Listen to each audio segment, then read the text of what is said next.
Hi, hi. My goodness. Sorry. I'm still me, Nico. And I've been watching the internet go crazy all day long about Will Smith slapping Chris Rock. And I commend him, honestly. He stood up for his wife, and that's the thing to do. Chris Rock was a dick, and that's shit. I would have slapped him for half of the shit that he said throughout his life.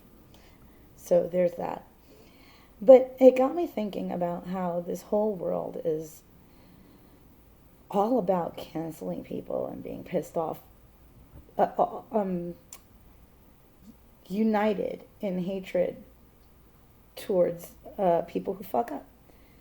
And here's the thing, we're human, all of us, and so we're fallible, and it's inevitable that all of us will eventually fuck up. That's just a fact. It's an unpopular opinion for sure, but it's a fact. And here's okay. So I have beef with certain celebrities. I do. Do I go around telling everyone, "Oh, I hate this person because of this. I hate this person because of that"? No, because one, I don't hate. I never expend that much energy on a person because I feel that they are not worth my energy. Um, Example. Okay, so Eric Clapton is a genius guitarist, and he has written some really, really beautiful and amazing music throughout his life and career. He's amazing at what he does. That being said, that song "Tears in Heaven," probably one of the best pieces of his work, and it was written for his son, and I absolutely loved that song. I say that in the past tense because I can no longer listen to that song and have respect for Eric Clapton. Because that song was written for his son. The proceeds, I believe, should, if I remember well, part of them went to some sort of charity or something in his son's name. And then he went and sold the rights of that song to a movie about junkies. Now, everyone who watches that movie equates the song with the movie and not with his son, which I felt is a huge disrespect to his very own son and to the song, but to his son, and I have absolutely zero respect for the man after that. The moment that happened, I lost all respect for Eric Clapton. But that's me. I'm not going out there telling the world, hey, guys, listen, all of you need to hate Eric Clapton because the man has zero integrity. I'm not out there attempting to convert everyone towards hating the man. If you love him, love him. If you love his music, still go out, continue to love his music. Pay for concert tickets. Go see the man. Go buy his music. Go buy his merch. I don't care. I don't care because I can separate the man from his art. I don't care because what you do is of no concern to me. What everyone else does is of no concern to me. Do I have opinions about it? Sure. Yeah. If it's brought up to me and it's in my face, or if you ask me what my opinion is, I have one, or I'll formulate one. My opinion on what Will Smith did to Chris Rock, he stood up for his wife. The fact that he only slapped him the once, well, it kind of disappoints me. But he did that out of respect for his wife, for his wife's honor, and he did it with honor because, again, he only hit the man one time. He didn't go up there and punch the man repeatedly. He didn't knock him to the ground and kick the living shit out of him. He slapped the man once. Okay, it was on stage during an awards show. It was on live TV. Does that really matter, though? It shouldn't. It shouldn't, because if anyone insults your wife or your child or whatever for something that they are suffering from, you should get up and do something about it. Make the person stop with the bullying or the attack on them. because you love that person and you hold them in a high regard and you respect them and you honor them by keeping them from being disrespected, especially in your presence. Now, all of that being said, this whole trend of canceling people for the sake of canceling them for the one or two things that they did, I feel it's ridiculous. Take Harvey Weinstein, for instance. The man produced a lot of really amazing music. Now, if we cancel the man retroactively, we are going to have a lot of shitty movies in Hollywood, and we're going to lose a lot of really amazing movies that he put out. Am I saying that he should be allowed to go out there and continue raping women? No, I am not. What I am saying, however, is that we separate the man from the art. The art is out there. We can go out and enjoy it without sitting there going and saying, oh, well, this is a Harvey Weinstein production. While it is or may be, it shouldn't matter because the movie is good. There are other people's work put into that. Kill Bill, for instance. I think Uma Thurman fucking kicked ass, man. She was amazing in that movie. Yes, she suffered at his hands, but she makes money from that movie as well, you know? And why should she suffer a lack of sales just because he's a dick? That's the way I see it, you know?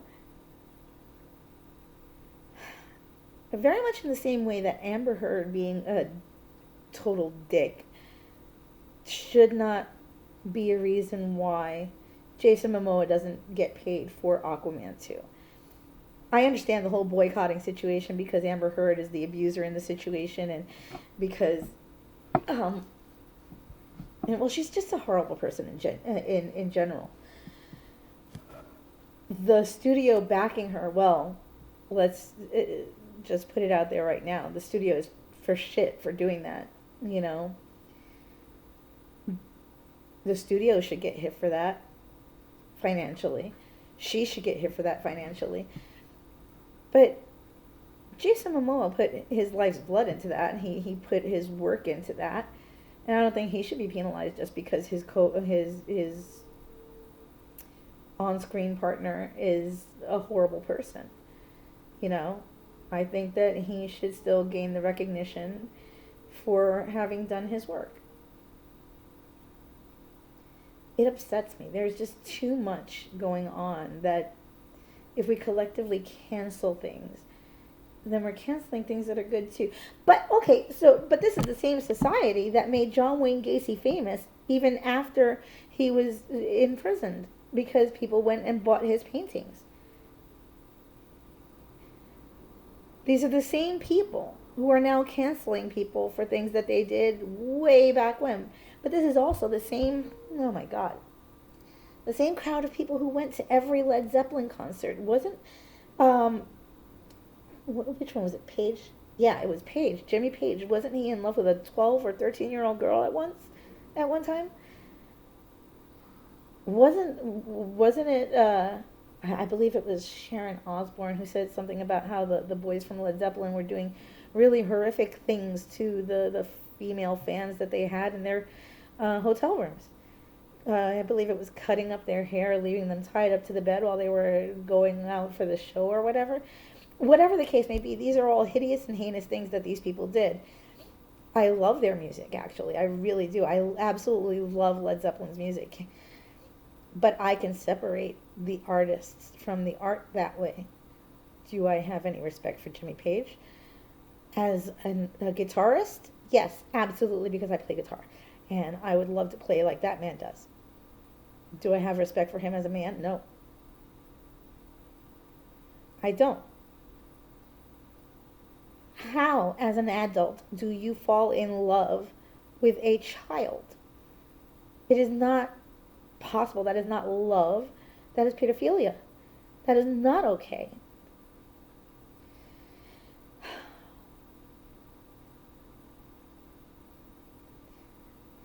I feel that if people own up to their bad behavior and they pay their debt for said bad behavior, then I don't know, maybe there should be, maybe we're just all looking at it wrong. Maybe there should be a way for all of us in society to sit there and be like, okay, well, this is a great body of work, and you do great work. You're an amazing artist or person or whatever. Not person, but like you're an amazing artist or writer or actor or musician, whatever the case may be, whatever you are, but you're a really shitty person.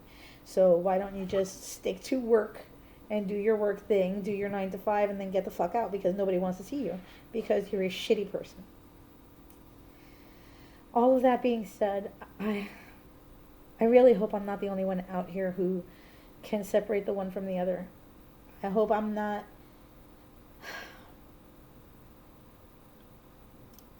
sounding crazy for this. Because honestly speaking, I think all of us should have this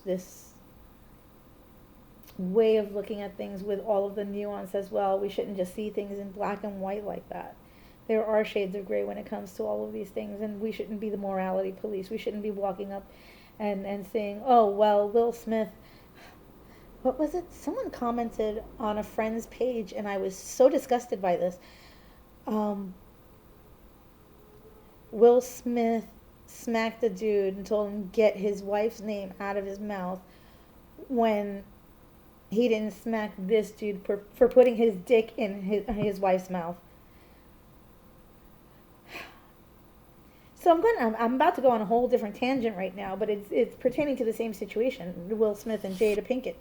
But okay, I'm a polyamorous person.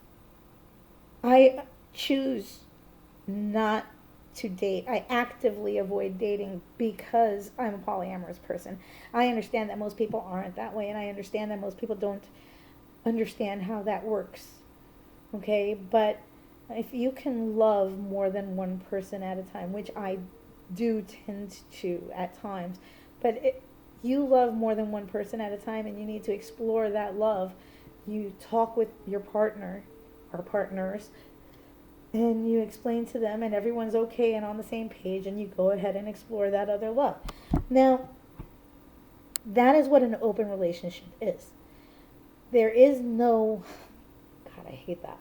There is no infidelity in an open relationship if the honesty is there. That is the prerequisite for an open relationship, honesty. And it's there. They had it. He understood and he knew what she was doing. Therefore, there was no disrespect involved. There was no dishonesty. There was no cheating. It's not a thing. People are slut-shaming her for cheating on him when that's not what happened at all. And it's infuriating to me to see this in the news or on my news feed when people are talking about it, because one or two of my friends have dated people that have said that they were polyamorous.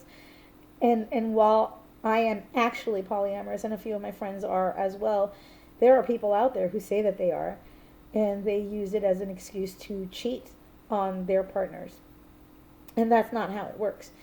You don't then after the fact tell your partner, oh, well, I'm polyamorous, and use that as your excuse as to why you were fucking the other person. That's not how that goes.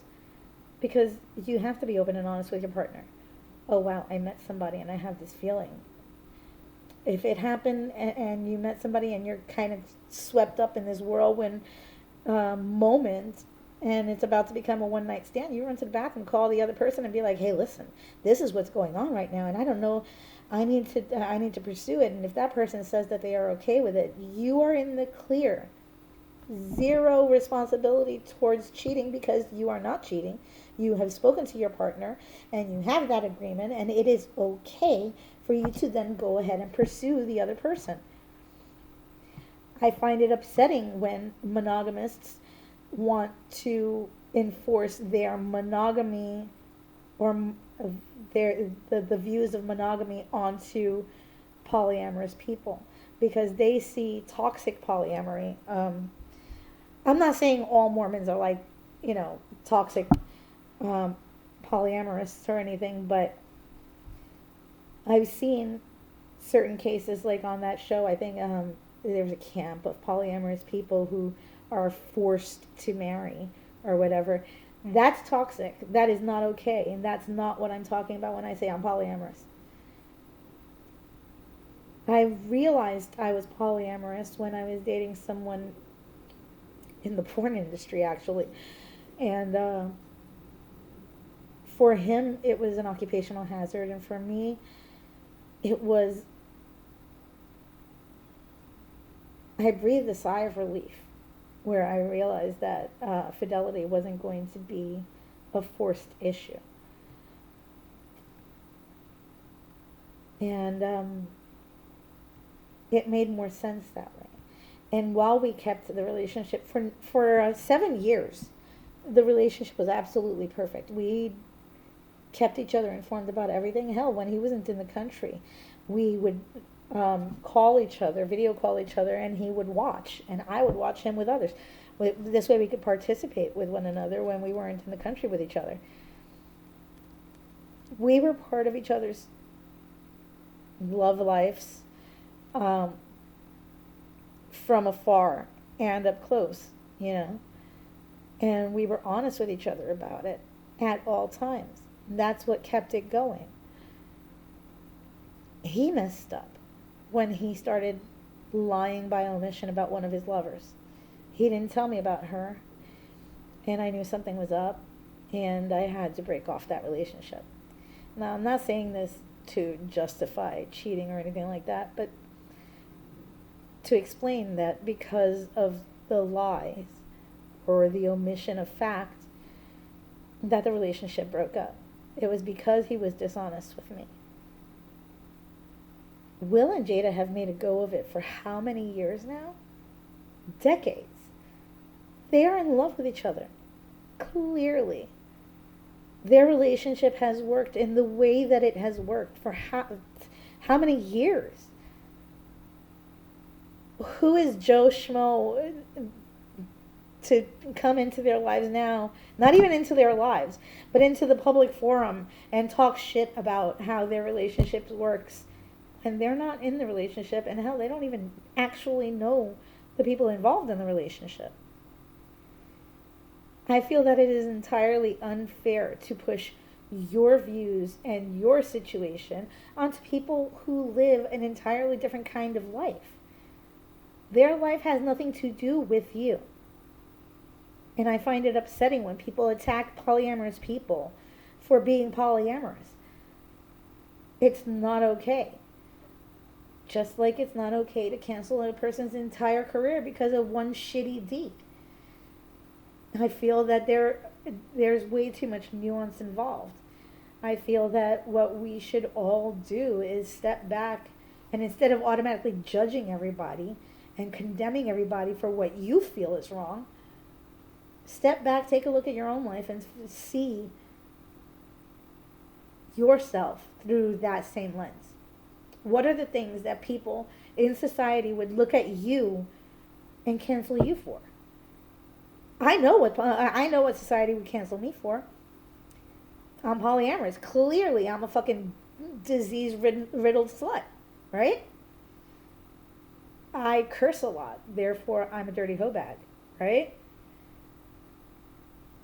I was raised in the South Bronx by gangsters and bikers and street commandos. I must be clearly a ghetto rat, right?